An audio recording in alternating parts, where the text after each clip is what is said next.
com imagens impressionantes. Agora a gente fez um giro sobre a política, notícias importantes em relação à política no país. E agora a gente vai falar um pouquinho sobre a Covid-19 aqui no Brasil.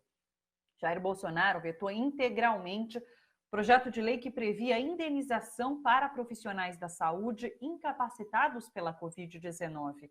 Aprovada pelo Congresso, essa lei determinava indenização de R$50 mil para médicos, enfermeiros, técnicos, entre outros trabalhadores da área da saúde que ficassem comprovadamente incapacitados por conta dessa doença. Bolsonaro justificou que o PL gera gastos incompatíveis com a lei de responsabilidade fiscal, disse ainda que a lei é contrária aos interesses públicos e é inconstitucional. De acordo com números atualizados, o Brasil soma até agora, dados inclusive atualizados agora a 1h da tarde pelo consórcio da imprensa, os números da Covid são 95.078 mortes e 2.759.436 casos confirmados da Covid-19 aqui no país. 6 estados continuam apresentando alta no número de mortos infectados pelo novo coronavírus. Entre eles está Santa Catarina.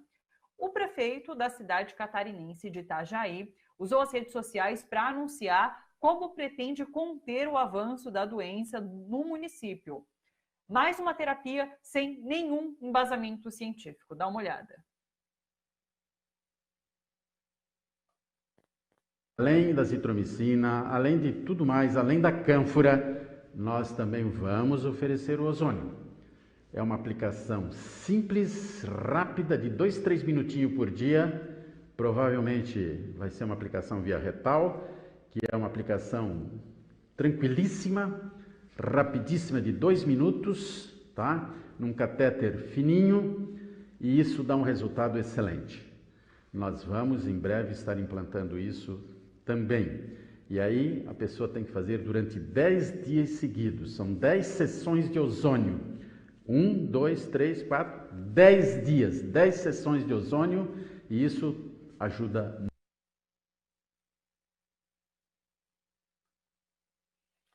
E um estudo brasileiro indica que a perda de olfato causada pela Covid-19 pode ser permanente. A pesquisa da Faculdade de Medicina da USP investigou 650 casos e constatou que 5% dos infectados continuavam sem olfato 2 meses depois do fim dos sintomas. 80% dos pacientes relataram que tiveram perda parcial ou total do olfato e 76% perderam o paladar durante a doença. Os resultados desse estudo serão agora submetidos à avaliação de outros cientistas.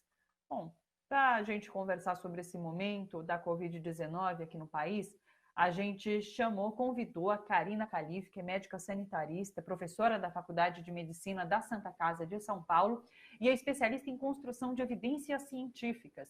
Olá, Karina, é sempre um grande prazer te receber. Tudo bom por aí?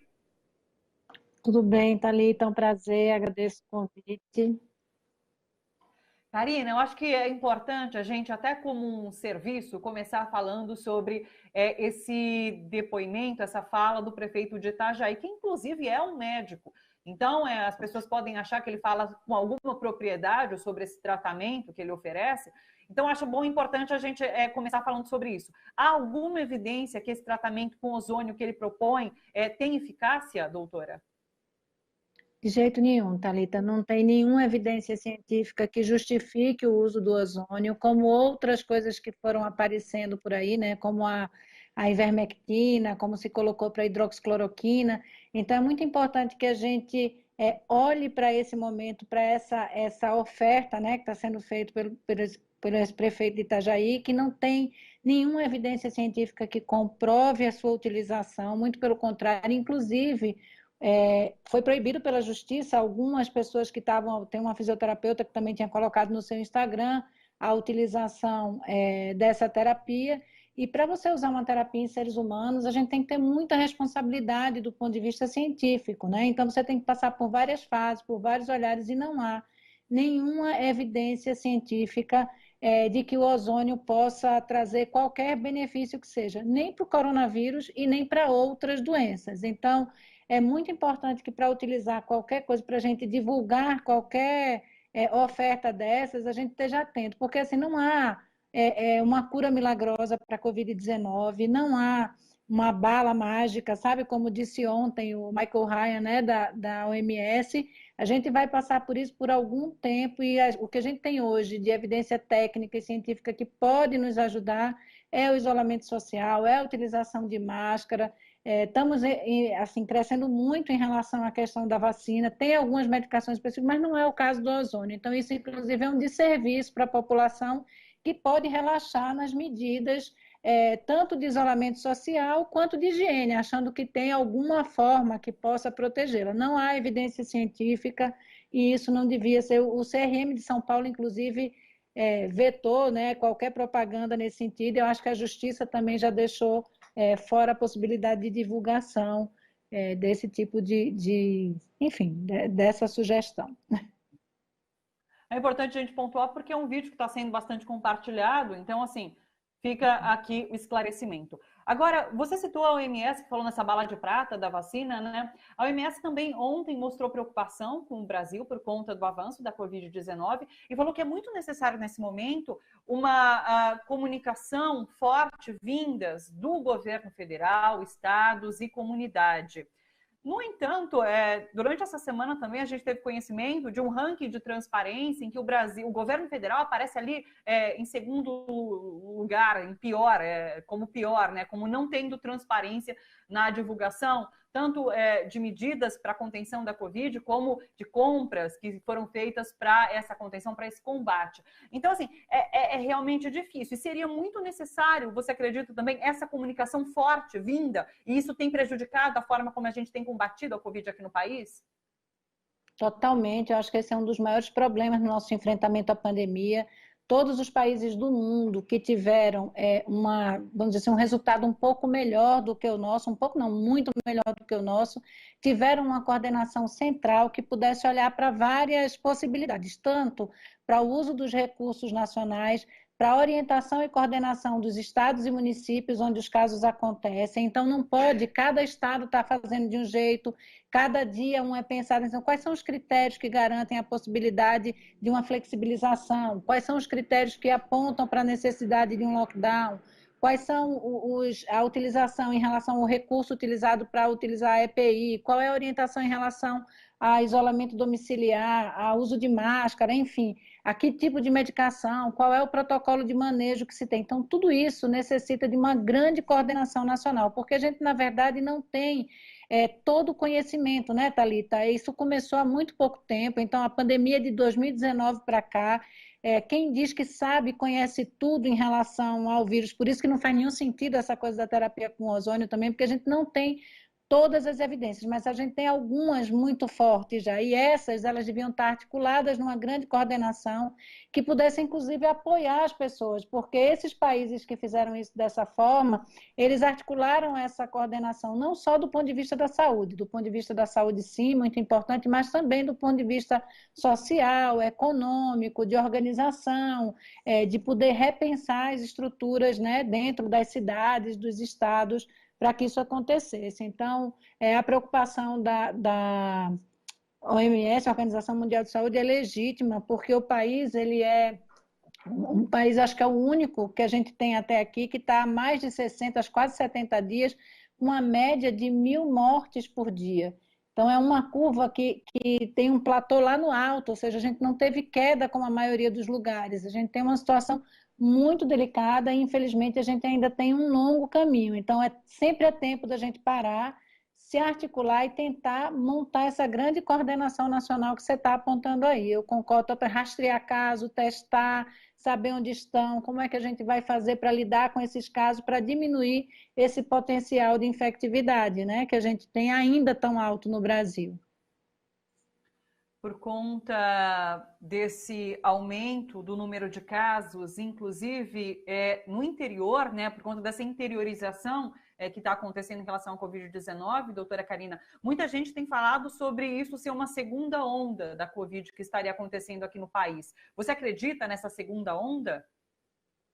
Olha, Thalita, infelizmente a gente nem chegou nessa possibilidade de segunda onda, porque nós não saímos da primeira onda ainda. O que a gente tem é sim uma mudança na quantidade de casos, a gente tem uma mudança no número de óbitos e a gente tem um caminho para o interior. Isso acontece no Brasil inteiro. A gente tem muitas pandemias no Brasil, isso tem sido dito por vários especialistas. Existem momentos diferentes. Você sabe que agora a gente está no Centro-Oeste com casos muito maiores, uma quantidade e um número grande, mas a gente tem no Brasil inteiro, mesmo nas grandes capitais que já diminuíram um pouco, como Pernambuco, mesmo São Paulo, você olha para o interior e você tem um aumento grande de casos. Muitas vezes você vê toda a malha viária mesmo, né? Então, são aqueles casos que eles vão crescendo pela malha rodoviária, ou seja, por onde as pessoas vão caminhando. Então, o que se diz, e uma grande preocupação, eu acho que o Nicoleles tem falado muito disso, no Consórcio Nordeste e algumas outras pessoas que têm olhado, é que o caminho da pandemia está indo para o interior e existe uma possibilidade do que se chama aí de um efeito bumerangue, ou seja, do mesmo jeito que foi, ela pode voltar. Então, a gente ainda não está. E os lugares que abriram, né, os lugares que flexibilizaram, não só no Brasil, em outros lugares do mundo, você tem a possibilidade de novas ondas de aumento. Então, a gente fica aí entre esse espaço da interiorização. E uma outra coisa que eu acho que é bem importante, quando a gente olha para São Paulo e mesmo para as grandes cidades no Brasil, a gente tem um caminho que a gente tem chamado assim da periferização, vamos dizer assim, né? Você tem um certo controle nos lugares onde as pessoas têm uma condição social melhor, então essas pessoas conseguem se isolar, ter alguns cuidados, e muitas vezes, quando você vai para a periferia, as pessoas precisam sair, precisam usar transporte público, né? Não tem uma política pública econômica que dê esse suporte. Então, a gente tem um aumento muito grande dos casos nessas, tanto no interior quanto nas periferias, e isso é uma questão que nos preocupa bastante. Eu sou pesquisadora de uma das pesquisas de soroprevalência que estão acontecendo no Brasil, e a gente tem visto na região metropolitana da Baixada Santista quem é que está, vamos dizer assim, pagando a conta, né, Thalita, da pandemia, onde tem mais óbito, são entre as pessoas assim que têm uma menor condição de renda, que não têm um trabalho fixo, não têm um trabalho formal e precisam sair de casa para isso.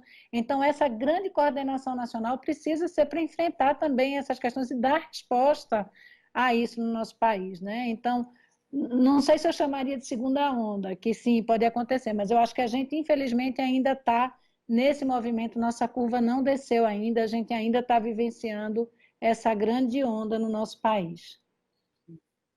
Agora, o que a gente percebe também é que não tem nem mais clima para reverter, de alguma forma, essa flexibilização que tem acontecido em todo o país.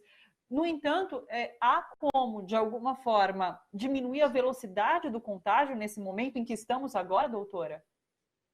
Então, acho que essa é uma coisa interessante, e você falou isso na sua intervenção anterior, que é a utilização de recursos, ou seja, existem recursos emergenciais que foram destinados, né, para o enfrentamento da Covid-19, da pandemia da Covid-19. E no Brasil tem uma matéria da revista Fórum, tem outra discussão que foi feita pelo FUNCS agora há pouco, que é a utilização desses recursos. Então, o Brasil utilizou algo em torno de 30% dos recursos, né? Ou seja, existe muito recurso ainda para ser utilizado, e isso pode ser concentrado para os lugares onde a gente está com mais casos. Como é que você poderia conter isso? Fazendo mais testes, identificando aonde estão os casos. Na hora que você identifica o caso, um pouco isso a Coreia do Sul fez isso, né? Então você vai rastrear quem são os contatos daquele caso e você diminui um pouco essa condição. Continua dando tempo de isolamento por conta da doença, não só o isolamento social, mas geral, e ter alguns cuidados em relação a transporte público. Então, em vez de você diminuir frota, você aumenta. São várias ações que poderiam sim diminuir vamos dizer assim, essa grande possibilidade potencial de infecção, né? de contaminação no nosso país. Sempre muito esclarecedora a conversa com você, doutora. Muito obrigada pela participação mais uma vez, por disponibilizar o seu tempo aqui para a gente, viu? Eu que agradeço, obrigada e até uma próxima, Thalita.